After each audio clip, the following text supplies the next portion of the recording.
Premam hero Nivin పాలీపై అత్యాచారం కేసా? ఏమైందయ్యా నీ మీద అత్యాచారం జరిగింది? వైరముత్తిపై పోరాటంలో వెనకడుగు లేదు చిన్మయ్ శ్రీపాద. అయితే ఈ మలయాళంలో ఇప్పుడు కాస్టింగ్ కౌచ్‌కు సంబంధించి మన మన తెలుగులో గదా! అప్పుడు ఆమె శ్రీరెడ్డి వాడుకొని అవకాశాలు ఇయ్యలేదని ఎట్లయితే ఒక పెద్ద గొడవ జరిగిందో, ఇప్పుడిక్కడ మలయాళం ఇండస్ట్రీకి సంబంధించి ఇక్కడ మన తెలుగు ఇండస్ట్రీ టాలీవుడ్ ఉన్నాయి గదా! అక్కడ వాళ్ళు ఆ ఇండస్ట్రీని అంతా కలిసి మా ఇండస్ట్రీ అని పిలుచుకుంటారు. అమ్మ, అమ్మ. ఇక్కడనేమో మా అసోసియేషన్ అని వీళ్ళు పెట్టుకున్నారు గదా! అక్కడ అమ్మ అని పెట్టుకున్నారు. అయితే ఆ అమ్మ అసోసియేషన్‌లో హీరోలు, డైరెక్టర్లు, ప్రొడ్యూసర్లు వీళ్ళందరూ ఉంటారు. అయితే మా ఆడోళ్ళ మీద తీవ్రమైన లైంగిక దాడి జరుగుతాంది అనేది అక్కడ ఒక ఆమె బయటికి తీసుకొచ్చింది.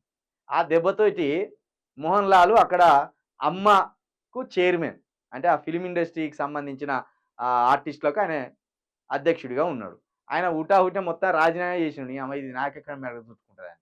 రాజీనామా చేసి దీన్ని దీని మీద ఎంక్వైరీ చేయండి. ఎవరి తప్పులుంటే వాళ్ళకేయండి లోపల అని చెప్పిండన్నట్టు. ఇక మరి అందులో భాగంగానే ఇప్పుడు అక్కడ జరుగుతున్న పోరాటంలో భాగంగానే గావచ్చు, ప్రేమం హీరో నివిన్ పౌలిపై అత్యాచారం కేసని మరి ఇది అందులో భాగమేనేమో. ఈ చిన్మయి అయితే ఎప్పుడు ఏదో ఒకటి ఉంటూనే ఉంటది చిన్మయి లొల్లి.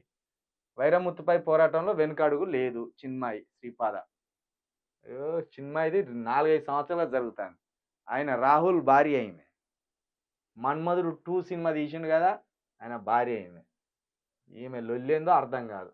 కానీ లొల్లి పెద్దగా పెడతది. ఇడిచిపెట్టది.